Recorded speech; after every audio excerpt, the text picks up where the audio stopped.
I first saw the motel at 12:47 a.m. I remember the time because I'd been counting the minutes since my phone lost signal. I was driving through northern Arizona, miles away from anything that looked like a town. Just endless highway and desert stretching under a moon that felt too bright to be comforting. I hadn't planned to drive this late, but the road felt wrong to stop on. Too quiet, too empty. Then the sign appeared. Vacancy rest hot showers. The neon lights buzzed faintly, flickering like they were struggling to stay awake. I slowed down, confused. I had driven this road before. There was no motel here, no exits, no lights, just dirt and scrubland, but there it was. The motel sat just off the highway, a long single-story building shaped like a crooked smile. Every room had its light on. The office window glowed warmly, like it had been waiting for me. I pulled in. As soon as my tires hit the gravel, my phone came back to life. Full bars. 3 missed calls from my sister. 1 text sent 5 minutes ago. "Where are you?" I didn't answer. I grabbed my bag and walked toward the office. A bell rang when I pushed the door open. The man behind the desk looked up slowly, too slowly. He was tall and thin, wearing a faded brown uniform that might have been decades old. His smile was wide, stretched tight, like it didn't belong on his face. "Good evening," he said. "We've been expecting you." That made my stomach drop. "I just need a room," I said. "For the night?" He nodded and slid a guest book toward me. It was already open. My name was written on the next line.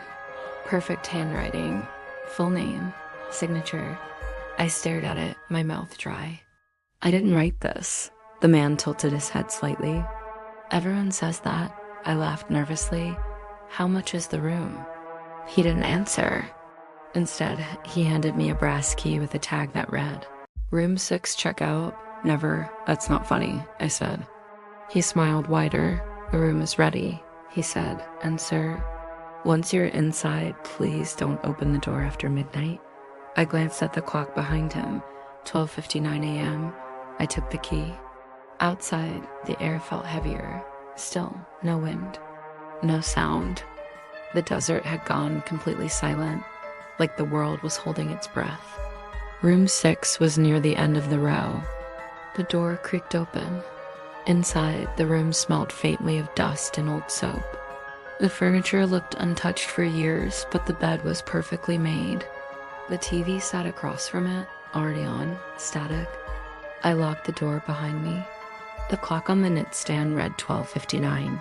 Then it clicked to 1 o'clock. The TV static shifted. A low hum filled the room, vibrating in my chest. The screen flickered, and suddenly I was looking at the motel parking lot. My car sat alone. Then something moved behind it, a shape, tall, too tall. Standing just outside the range of the camera, I stepped closer to the TV. The shape leaned forward. The screen went black. A knock echoed through the room. 3 slow knocks. I froze.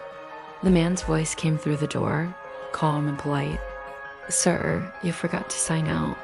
"I already signed," I said, my voice shaking. There was a pause. Then the voice changed. Lower, thicker, like several people trying to speak at once. "No," it said. "You signed in." The doorknob rattled gently. I backed away until I hit the bed. My heart was pounding so hard I thought I'd pass out. The rattling stopped. Silence. Then footsteps. Not outside. On the ceiling. Slow steps pacing back and forth, directly above me. The ceiling light flickered with each step.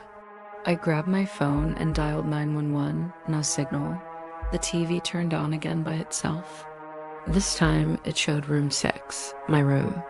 I was standing in the middle of it, staring at the screen, but I wasn't moving. The version of me on the TV slowly turned its head and looked straight into the camera. Its mouth opened. "You stayed too long." The lights went out. The door handle began turning. I screamed and ran for the window, yanking the curtains aside. There was no parking lot, no highway, just darkness, endless, breathing darkness. Hands pressed against the glass from the other side. Pale, thin, too many fingers. The door burst open. Something tall stepped inside, bending to avoid the ceiling. Its face was wrong, features shifting like they couldn't decide what to be. Its smile was the same one the man at the desk wore. "Checkout time," it whispered. I woke up on the side of the highway. Morning sun, cars passing. A state trooper kneeling beside me, asking if I was okay. They said there was no motel. No building, no sign, just dessert. My phone buzzed. A new email. Subject line: "Thank you for staying with us." Attached was a photo. Room 6. The bed was unmade. And the clock read 12:47 a.m. I don't drive at night anymore. And if you ever see a motel that wasn't there before, don't stop. Because once you sign in, you never really leave.